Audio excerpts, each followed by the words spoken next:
स्वामी जी, मैं चाहती हूं कि मुझे आपके जैसा एक बेटा हो। मैं आपसे शादी करना चाहती हूं। आपको मुझसे एक बेटा चाहिए, तो उसके लिए शादी करने की क्या जरूरत है? 9/11 को हम किस लिए याद करते हैं? किस लिए करते हैं? हाँ, इसको हम Osama bin Laden, World Trade Center के धमाके, टकराते हुए एयरप्लेन के लिए याद कर, डरा देने वाली तारीख है। पर 9/11 की यह तारीख गर्व से सर को ऊंचा कर देने वाली तारीख भी है, जब स्वामी विवेकानंद शिकागो में brothers and sisters of America नाम का वो सुंदर सा प्रवचन उन्होंने दिया। 7,000 लोगों ने खड़े होकर के मिनटों तक, कई मिनटों तक गड़गड़ाहट के साथ तालियां बजाई। भारत के एक युवा सन्यासी भारत के विश्व गुरु के रूप में भारत को स्थापित करने के लिए गए। ये है वो स्वामी विवेकानंद। 9/11 को हम न्यूयॉर्क के लिए नहीं, शिकागो के लिए जानेंगे। आतंकवाद के लिए नहीं, धर्म संवाद के लिए जानेंगे। लादेन के लिए नहीं, नरेन के लिए जानेंगे। कौन है ये नरेन? ये वही है नरेंद्र नाथ दत्त, यानी कि नरेन यानी कि स्वामी विवेकानंद। नमस्कार, विवेक बिंद्रा बोल रहा हूं, founder and CEO badabusiness.com। App तो डाउनलोड करी होगी अपने बड़ा बिजनेस। बहरहाल 12 जनवरी 1863 का आपका जन्म हुआ। सारे शास्त्रों को आप पहचानते हैं। नेशनल यूथ डे के रूप में मनाया जाता है वैसे इनके जन्मदिन को। खड़ा होकर के आज पावरफुल वीडियो देने वाला हूं आपको। वेद, उपनिषद, भगवद गीता, रामायण, महाभारत, पुराण सब याद था, कंठस्थ था इनको। रामकृष्ण मिशन की इन्होंने स्थापना करी सोशल सर्विसेज के लिए। स्वामी विवेकानंद, आपको मालूम है, जमशेदजी टाटा के गुरु भी थे। कुछ ऐसी कहानियां बताऊंगा आज आपको स्वामी विवेकानंद। मैं इतना उत्साहित हूं आज श्रील प्रभुपाद के बाद, जो इन्होंने इस्कॉन की स्थापना करी, जिन्होंने पूरे विश्व में भगवद गीता लेके गए। उनके अलावा स्वामी विवेकानंद, जो पूरे विश्व में हिंदू, हमारे देश की संस्कृति, हमारे देश को पूरी दुनिया में पहुंचाया। स्वामी विवेकानंद बचपन में थोड़े शैतान थे। माता पिता, बचपन से शुरू करते हैं ना, माता पिता उन्हें बोलते थे, इतना खेलता रहे, इतना शैतान है, हाँ, नरेन नरेन नरेन नरेन।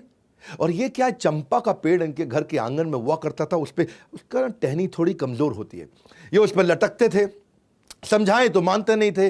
सारे दोस्त इनके उस पर लटकते थे। तो एक दिन पिताजी ने बुलाया, बोला कोई चाल चलता हूं। उन्होंने बुलाया, नरेन इधर आओ। सारे दोस्तों को बुलाया, बोला ये चंपा के पेड़ पे ना एक भूत पिशाच रहता है, और अगर कोई यहां पे इसकी डाली को तोड़ेगा तो वो आपकी गर्दन को मोड़ेगा। डाली को तोड़ेगा वो गर्दन को मोड़ेगा, डाली को तोड़ेगा वो गर्दन को मोड़ेगा। सारे बच्चे घबरा गए, अरे चंपा के पेड़ पे भूत है, डाली को तोड़ेगा वो गर्दन को मोड़ेगा। घबरा गए, सब भाग गए। नरेन यानी कि स्वामी विवेकानंद अगले दिन जाके फिर खेलने लगे। फिर जाके उसी पेड़ पर लटक गए। बच्चों ने बोला, तेरी गर्दन को तोड़ेगा, तू डाली को तोड़ेगा वो तेरी गर्दन को मोड़ेगा। स्वामी विवेकानंद क्या बोले, इतना दिन से खेल रहे थे ना, अगर कोई भूत होता अब तक गर्दन तोड़ गया होता। ये पापा बेवकूफ़ बना रहे हैं हमारे को। इतने एक्स्ट्राऑर्डिनरी एथिक्स थे इनके कि एक दफ़ा रामकृष्ण परमहंस, जो इनके अपने गुरु थे, उन्होंने इनसे कहा कि इनको, इन्हीं सारे शिष्यों को बोला, सारे बच्चों को बोला कि अपने अपने घर से सबको एक मुट्ठी चावल चोरी करके लाना है, पर शर्त यह है कि उन्हें कोई देख ना ले। अगले दिन सारे बच्चे एक मुट्ठी चावल, कोई देख ना ले, चोरी करके ले आए। स्वामी विवेकानंद खाली हाथ आए। उन्होंने कहा, भाई तुम खाली हाथ क्यों आए? बोले, गुरुजी आपने कहा था मुट्ठी चावल तब चोरी करना जब कोई देखे नहीं, पर मैं देख रहा था कि भगवान तो मुझे हर समय हर जगह से देख रहे हैं, क्योंकि वो सर्वव्यापी हैं। बड़े ज़बरदस्त एथिक्स थे इनके बचपन से ही, बड़े केयरिंग, कंसर्न्ड और कंपैशनेट थे। स्वामी विवेकानंद के पिता का जब देहांत हो गया, इनका फाइनेंशियल बैकबोन पूरी तरह से टूट चुका था, परिवार पूरी तरह टूट चुका था, गरीबी में डूब गए थे। पिता के देहांत पर इतनी गरीबी हो गई थी, पर कई बार घर में खाने के लिए जब बहुत थोड़ा होता था तो ये घर आकर के झूठ बोलते थे कि मैं तो आज किसी भोज पे गया था, मेरे को हो इतना पकवान खिलाया मम्मी, मज़ा आ गया। और माँ को बोलते थे आप खा लो ये खाना, और कई कई दिन तक घर पे खाते नहीं थे, क्योंकि सबका, इनका ना बचपन से ही मन के अंदर ये फीलिंग थी कि मुझे सबकी सेवा करनी है। इनका फोकस बड़ा फैल्कन लाइक था। एक कथा तो मैं इनकी बता चुका हूँ कि पूरी की पूरी शादी की बारात निकल गई थी, ये पढ़ते रह गए, इनको पता ही नहीं चला यहाँ से बारात निकल गई। लोग पूछ भी रहे थे बारात गई, बारात, कुछ नहीं पता चलता है, ऐसा फोकस था इनका, इतना भयंकर फोकस। एक दिन ऐसा हुआ कि ये बेहोश मिले अपने कमरे में। लोगों ने पूछा, भाई क्या हो गया, क्या हो गया, क्या हो गया? पानी डाला, उठाया इनको, ऐसा ऐसा ऐसा ऐसा हिलते हुए, झटका देते हुए खड़े हुए। तो पूछा क्या हुआ? बोला कुछ नहीं, मैं तो पढ़ रहा था। तब पता चला ये 3 दिन 3 रात से पढ़ रहे थे। इन्होंने कुछ खाया नहीं, कमजोरी के कारण अचानक थोड़ा अनकॉन्शियस हो गए थे। हाँ, ये इनका नेचर, इनका प्रकृति इतना फोकस का था, इतना फोकस कि 3 दिन 3 रात बोले मुझे खाना याद ही नहीं आया। उनको किसी ने बताया कि आज क्या तारीख है, इनको पता चला तारीख 3 दिन आगे निकल चुकी, क्योंकि कई किताबें पढ़ते चले गए, पढ़ते चले गए, पढ़ते चले गए। उत्तिष्ठ जागृत प्राप्य वर्ण निबोधता, उठो जागो तब तक लक्ष्य के पीछे भागो जब तक लक्ष्य प्राप्त ना हो जाए। Arise awake and stop not until your goal is achieved. ये स्वामी विवेकानंद का वो गोल्डन स्टेटमेंट है। दया जो है ना, इनका स्वाभाविक गुण था। इनकी माँ ने एक बार इनको कहा कि बेटा जरा चाकू पकड़ाना, मैं सब्जी काट रही हूं। तो चाकू पकड़ाते वक्त उन्होंने क्या किया, चाकू की धार की तरफ है वहां से खुद पकड़ लिया और हैंडल अपनी माँ को पकड़ाया। और तब माँ ने हैंडल पकड़ा और देखा कि धार को अपनी तरफ पकड़ा। इसी पे माँ ने सारे भाई बहन और सब बच्चों को बताया कि ये इसके अंदर करुणा की भावना है, जो दूसरों को कभी दुख ना पहुंचे, दर्द ना पहुंचे, बचपन से ऐसे थे। स्वामी विवेकानंद जब शिकागो गए आगे चल के बड़े होने पे, तो वहां एक लाइब्रेरी जाया करते थे। एक किस्सा सुनना बहुत मजा आएगा आपको। लाइब्रेरी जाते थे, सुबह किताब बोरो करते थे, शाम को वापस करते थे, सुबह किताब बोरो करते थे, शाम को वापस करते थे, सुबह किताब बोरो करते थे। लाइब्रेरियन परेशान, बोले तुम इंडियन पागल हो गया भैया, सुबह किताब बोरो किया, शाम को वापस किया। बोले जब पढ़ना नहीं तो मजा क्यों लेते हो, यहाँ टाइम क्यों वेस्ट करते हो। स्वामी जी बोले मैं सब पढ़ लेता हूँ, मैं इतनी मोटी किताब सुबह लेके जाता, शाम को पढ़ लेता है, शाम को वापस कर देता है। तो लाइब्रेरी ने बोला मैं तेरा टेस्ट लेती हूँ। उन्होंने उनका टेस्ट ले लिया। उन्होंने 1 महीने की 30 किताबें उठाई और बोला कि चलो मैं इसमें से कुछ पूछती हूँ। और जब पूछने लगी उनसे, तो स्वामी विवेकानंद ने न केवल ये उसका उत्तर दिया, बल्कि ये भी बता दिया कि आप 1415वें पेज से, आप 392वें पेज से, आप 221 पेज से ये प्रश्न पूछ रहे हैं और इसका उत्तर इस पैराग्राफ में लिखा। और पूरा का पूरा पैराग्राफ याद रहा। फोटोग्राफिक मेमोरी, स्वामी विवेकानंद अद्भुत थे। एक बार एक ब्रिटिशर ने स्वामी विवेकानंद से पूछा कि Swami ji why don't you wear proper clothes. अब वो भगवा वस्त्र में रहते हैं ना, धोती कुर्ते में, भगवा वस्त्र में। उन्होंने पूछा कि why don't you wear proper cloth like a gentleman. तो उन्होंने इसका अर्थ क्या हुआ, भाई तुम अच्छे कपड़े जेंटलमैन के लिए क्यों नहीं पहनते।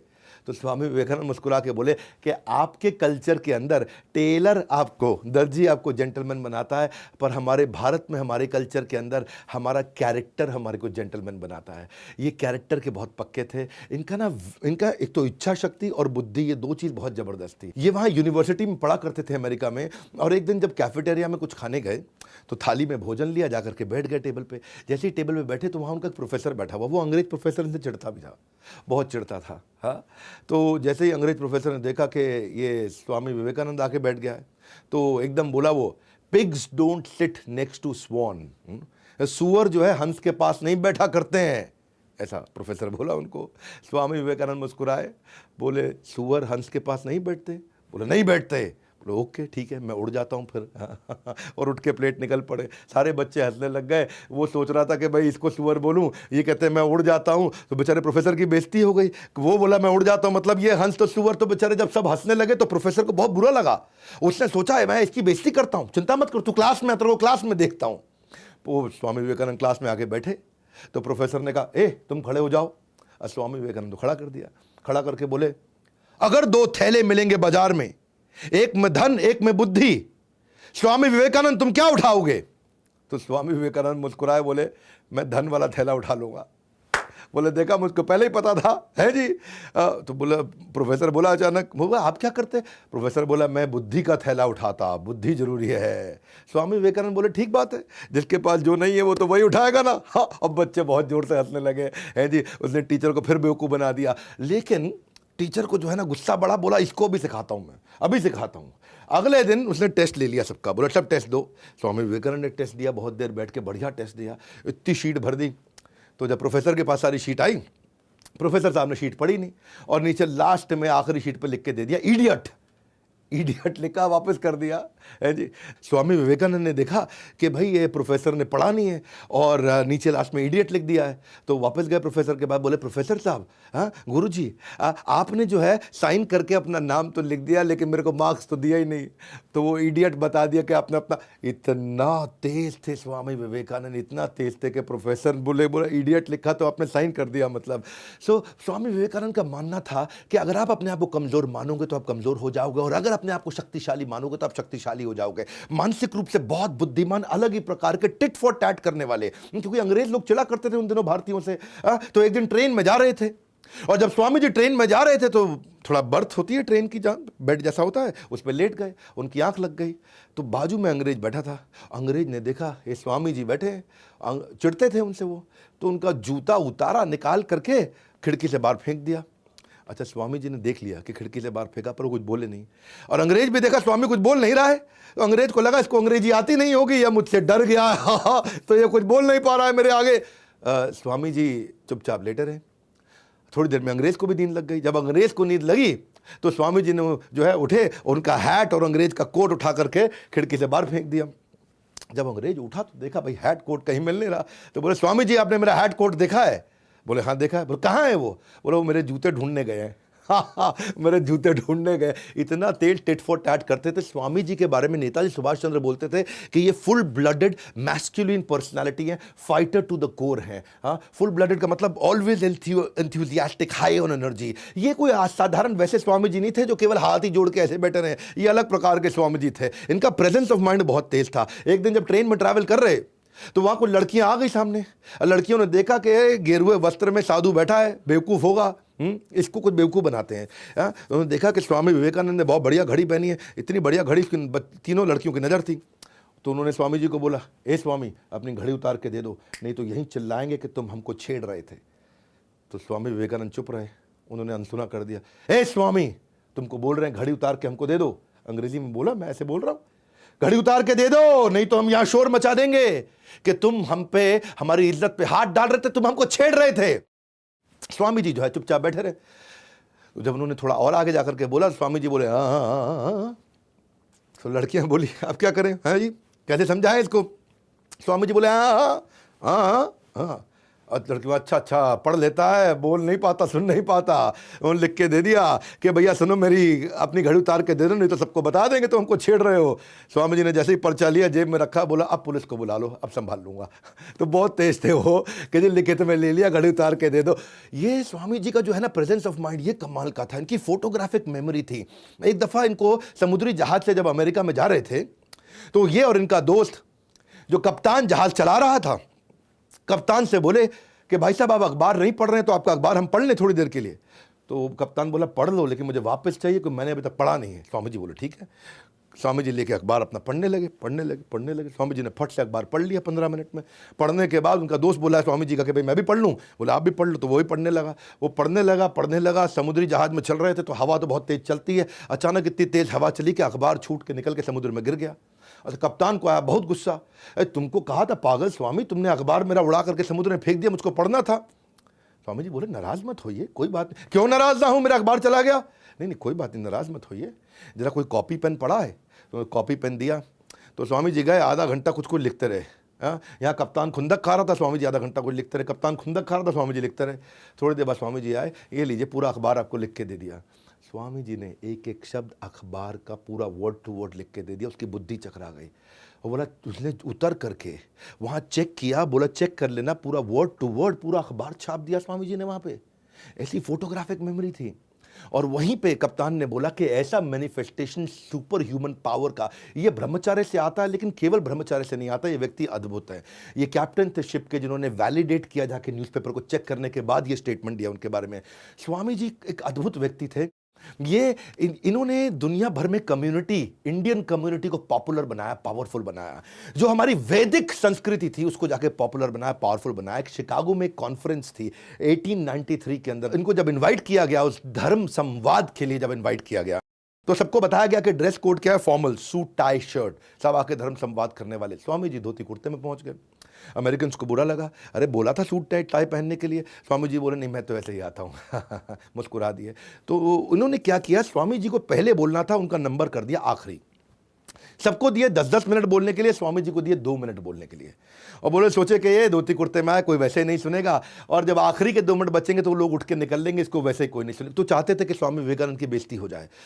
बहरहाल स्वामी विवेकानंद जब आखिरी के 2 मिनट इनको दिए गए, वो स्टेज पे गए, इधर देखा उधर देखा, गहराई से उन्होंने जब वो फेमस स्पीच अपनी शिकागो की दी, तो ये वो स्पीच है जो स्पीच लोगों ने सुनते ही खड़े होकर के बीच बीच में तालियां बजानी शुरू कर दी।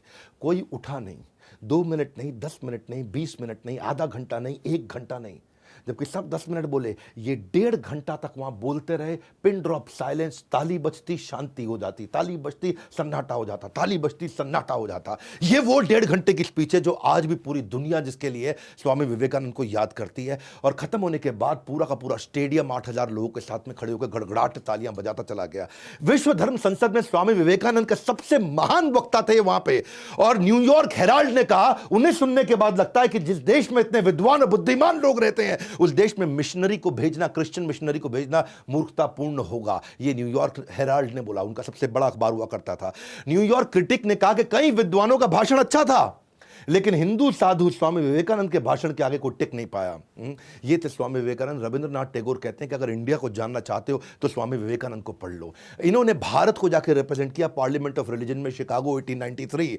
वेस्टर्न वर्ल्ड ने इंडिया को अथॉरिटी एक्सेप्ट किया धर्म के रूप में, ये पहली बार हुआ था। लेकिन क्या है, इंडिया आज भी ये देश की कम्युनिटी को पूरी दुनिया तक पहुंचाया, ये देश की कम्युनिटी को पूरी दुनिया को समझाया कि हमारी वैदिक धर्म की कम्युनिटी क्या है। बड़ा बिजनेस में मैं बिजनेस की कम्युनिटी को पहुंचाना चाहता हूं। स्वामी विवेकानंद हमारे आदर्श हैं, इसी भक्तिवेदांत स्वामी श्रील प्रभुपाद हमारे आदर्श हैं। हम चाहते हैं कि हम ये इंडियन बिजनेस कम्युनिटी को लेकर के जाएं, इसलिए मैंने भी प्रयास किया है और आप सब लोगों ने इतना साथ दिया। इंडिया की पहली नेटवर्किंग प्लेटफॉर्म मैंने बिजनेस का बनाया है।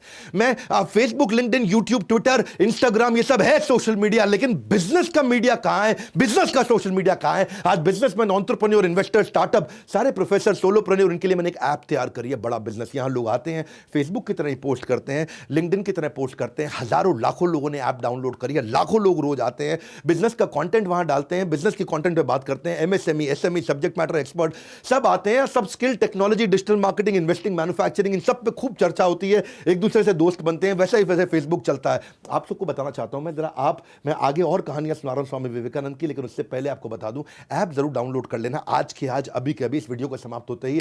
आपको इररिलेवेंट कंटेंट नहीं है वहां, कोई भी, केवल बिजनेस पे कंटेंट है। मैंने 4 आर पे फोकस किया। रेलेवेंट कंटेंट, आपकी बन जाए रेपुटेशन, आपको मिल जाए रेवेन्यू, आपके बन जाए रिलेशंस, आपको मिल जाए रेफरल। बस यही है मेरा मुद्दा। ऐप डाउनलोड करके आप खुद ही फील करोगे, आपके हजारों लाखों फॉलोअर्स बनने लग जाएंगे अगर आप वहां कंटेंट डालोगे तो। बहरहाल, जैसे स्वामी जी ने प्रयास किया, एक इंडियन कम्युनिटी को एस्टैब्लिश दुनिया में जाकर के किया, इनके लेक्चर के बाद स्वामी जी के बहुत पॉपुलर हो गए। ये इतने पॉपुलर हुए कि इनको अलग अलग लोग अपने घर में बुलाने लगे, और लोगों ने अपने घर में बुलाया, सारे बड़े बड़े रईस लोगों ने बुलाया। एक बार एक ऐसे ही बहुत अमीर आदमी, जो अमेरिका के सबसे अमीर आदमी थे, अपने घर बुलाया। इनकी कथा हुई, चर्चा हुई, उन्होंने बोला कि आप यहाँ पे आराम करिए। बड़ा गद्देदार, मुलायम, बड़ा सुंदर कमरा और बेड, वो गद्देदार बेड। इस पर बोला कि आप यहाँ विश्राम कीजिए स्वामी जी। स्वामी जी गए, उन्होंने बेड देखा, जाके उस पर बैठे, लेकिन उनके मन में विचार आया कि मेरी माँ आज भी जमीन पे सो रही होगी भारत में, आज भी कम से कम 25 करोड़ भारतीय जमीन पे वहाँ सो रहे होंगे, बड़ी एक्सट्रीम कंडीशंस में, जिनके पास पंखा तक नहीं है, जिनके पास कोई सुविधा नहीं, जिनके पास बिजली नहीं है, और बहुत बुरी हालातों में बिना खाना खाए सोते हैं। तो मैं कैसे बिस्तरे पर सो जाऊँ? उस दिन वो बिस्तरे पर नहीं सोए, वो ज़मीन पर सोए, लेकिन वो उनका आखिरी दिन था। उसके बाद उन्होंने कभी किसी का इन्विटेशन एक्सेप्ट नहीं किया, अपने आश्रम में जाके सोया करते थे। इनफैक्ट एक बार प्राइम मिनिस्टर ब्रिटेन के, उन्होंने स्वामी जी को इन्वाइट किया और लंच पे उनको बिठाया, और लंच में स्वामी जी खुद भी बैठे उनके साथ में। अब ब्रिटेन का प्राइम मिनिस्टर छुरी कांटा लेकर के अपना बढ़िया से खाने लगा, भाई प्राइम मिनिस्टर है, और स्वामी जी बड़े बुद्धिमान थे, उनको बुलाया कि भाई चर्चा हो जाए उनसे। स्वामी जी अपना प्लेट लेकर के हाथ से खाने लगे। तो प्राइम मिनिस्टर उनकी तरफ देखा, उसको बड़ा बुरा फील हुआ, यार हम छुरी कांटे से खा रहे हैं यहाँ पे, अपने चम्मच से खा लो कम से कम, तुम छुरी कांटे से नहीं खा सकते। पर स्वामी जी अपना हाथ से खाए चले जा रहे हैं वहाँ पे, उनको बड़ा फील हो गया। तो उन्होंने से पूछ लिया कि आप इंडियंस इतने मॉडर्न एनवायरनमेंट के अंदर अभी भी हाथों से ही खा रहे हैं, ये क्या तरीका हुआ? तो स्वामी जी ने जवाब दिया अंग्रेजी में, because no one has used my hands before to eat. क्या अर्थ हुआ इसका?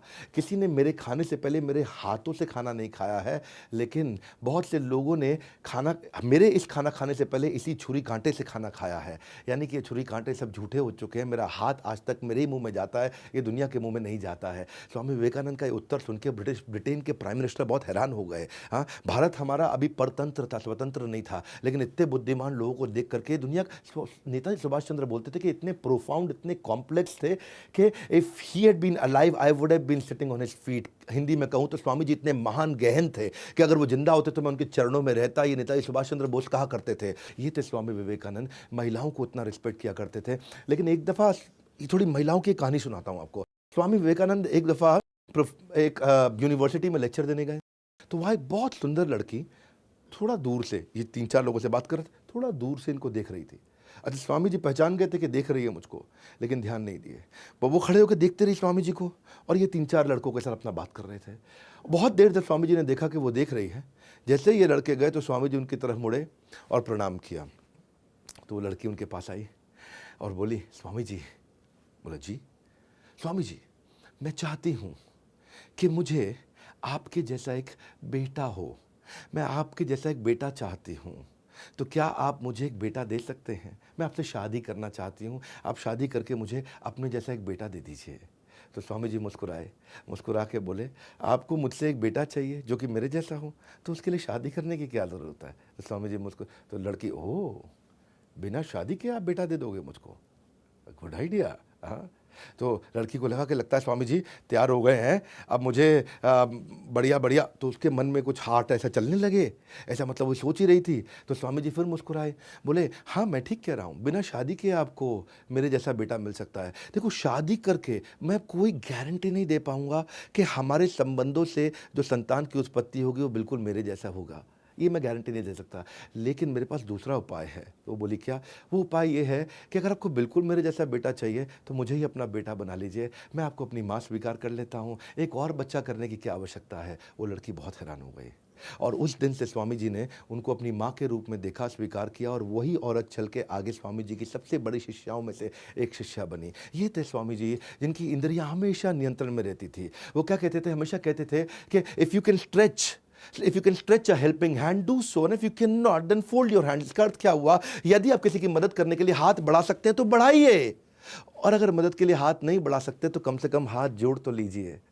या तो हाथ बढ़ा के मदद करिए या हाथ को जोड़ लीजिए। स्वामी विवेकानंद ऐसे ही महिलाओं का इतना सम्मान करते थे कि मेवाड़ के एक राजा ने एक बार उनको अपने यहाँ पे एक किसी बड़े इवेंट में बुलाया, और मेवाड़ के राजा थे, राजसी वहाँ पे व्यवहार था, तो वो सब बैठे थे, और वहाँ पे कुछ महिलाओं का मतलब नृत्य गान सब चल रहा। तो कुछ महिलाएं अच्छा बढ़िया से डांस कर रही थी, अपना राजस्थानी स्टाइल में डांस कर रही थी। स्वामी विवेकानंद उठ के बाहर निकल गए। लोगों ने पूछा, ऐसा क्यों? बोला, it is indecent to see a woman dancing for my own fun. हाँ, अपने मज़े के लिए महिला को नाचते हुए देखूँ, ये तो मेरा संस्कार नहीं है। सो इनका जो कैरेक्टर था वो बहुत पावरफुल था। एक बार स्वामी जी के ना आश्रम में उन्होंने नियम बना रखा था कि कोई औरत नहीं आ सकती है, और ये आई थिंक इट वॉज 1902 जून का महीना। ये बहुत बीमार थे, बहुत बहुत बहुत बहुत बीमार थे, बहुत सारी बीमारियां लग गई थी। तो इनकी माँ इनकी देखभाल करने के लिए आई, और स्वामी जी ने देखा जब मेरी माँ मॉनेस्ट्री के अंदर आ गई, यानी कि उस आश्रम के अंदर जहाँ सन्यासी ब्रह्मचारी रहते हैं वहाँ अंदर आ गई है, तो उनको बहुत गुस्सा आया। उन्होंने सारे शिष्यों को बुलाया,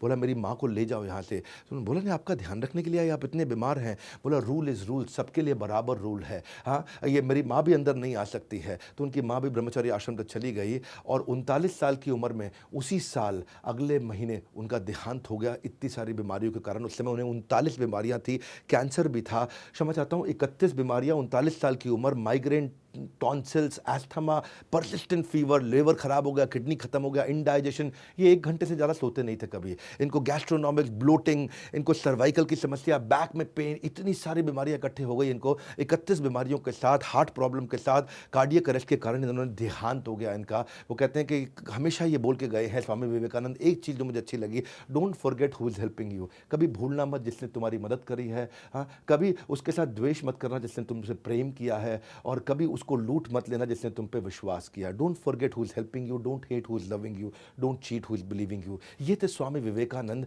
मैं हमेशा ऐसी भक्ति विरान स्वामी शिला प्रभुपाद का वीडियो बनाया, आपने नहीं देखा तो शिला प्रभुपाद का वीडियो जरूर जाकर के देखिएगा। लेकिन इसके बाद मैं स्वामी विवेकानंद का वीडियो बनाना चाहता था। इतनी रिक्वेस्ट आप लोगों ने कमेंट बॉक्स में करी, अगला वीडियो किसका देखना चाहते हैं बताइएगा। पर एक बहुत बड़ी अनाउंसमेंट दे रहा हूं, 2.5 साल के बाद, अरे बहुत एक्साइटेड हूं, 2.5 साल के बाद त्यागराज स्टेडियम में, पूरे स्टेडियम के साथ खचाखच पावरफुल इवेंट करने वाला हूं। मेरे साथ सारे अरबपति प्रोफेसर, और मैं खुद आकर के आपको बिजनेस ट्रेनिंग देने वाला हूं। अगर आप मेरे कोर्स को खरीद चुके हैं तो अपनी सीट ब्लॉक करा लीजिए। अगर आपने कोर्स नहीं खरीदा है तो फटाफट ले लीजिए। Powerful, impactful, high motivation business coaching programme, सारे बिलियनियर प्रोफेसर, और स्टेडियम चाहे कितना भी बड़ा हो, हमारे लिए सीटें हमेशा कम पड़ जाती हैं। 3, 4, 5 जून सुबह से रात तक आप मेरे साथ रहने वाले हैं। बहुत बड़ा सेलिब्रेशन होगा, इतना सॉलिड ट्रेनिंग प्रोग्राम। मैं आपको साफ बात बताऊं, कितना भी बड़ा स्टेडियम क्यों ना ले लें, सीटें हमेशा कम पड़ती हैं, लोगों को वापस लौटना पड़ता है। अच्छा, इसमें कुछ स्पेशल सीट भी हैं। बिजनेस लाउंज सीट, उसका पता कर लीजिएगा, ये फर्स्ट रो होती है। फिर रॉयल डायमंड सीट, ये आगे की कुछ रो होती हैं। और फिर डायमंड कैटेगरी सीट, ये सारी की सारी प्रीमियम सीट्स होती हैं। ये केवल लिमिटेड है, चुनिंदा कस्टमरों के लिए, बाकी स्टेडियम में सब लोग बैठ ही सकते हैं। ये सीट्स लिमिटेड है। अगर आप बिजनेस लाउंज लेना चाहते हैं तो बिलियनियर प्रोफेसर्स के साथ उठ सकते हैं, बैठ सकते हैं, हमारे साथ उठ सकते हैं, बैठ सकते हैं, और बाकी की भी सीट्स में आप हमारे साथ आके सेल्फी लेना चाहते हैं, आप सीधा मुझसे इंटरैक्ट कर सकते हैं आकर के। तो अगर आप मेरे साथ टाइम स्पेंड करना चाहते हैं, आकर के सीखना चाहते हैं, बोर्ड लाइन नंबर पे फ़ोन कर लीजिए, पता लगा लीजिए, ये मौका आपको बार बार नहीं मिलेगा। स्वामी विवेकानंद के बाद अब और किसका वीडियो देखना चाहेंगे? मैं आपको बहुत सारे वीडियोस वापस देना चाहता हूं, फिर वापस आके खड़ा हो गया हूं और इस बार पूरे फोर्स के साथ फिर बहुत सारे वीडियोस लेके आने वाला हूं। जैसे मैंने पिछले साल बहुत सारे वीडियोस लेके आया था, इस बार बहुत सारी personality based case studies. Comment box में जानना चाहता हूं आप किसका वीडियो देखेंगे, और स्वामी विवेकानंद को प्रणाम करने के लिए नीचे कमेंट बॉक्स में उनका आशीर्वाद लेने के लिए, मुझको भी आशीर्वाद देने के लिए कि उनका आशीर्वाद मिले, हमारे साथ जुड़े रहने के लिए, वीडियो को सही लोगों तक पहुंचाने के लिए आप सबका हृदय की गहराई से प्रेम पूर्वक बहुत बहुत धन्यवाद।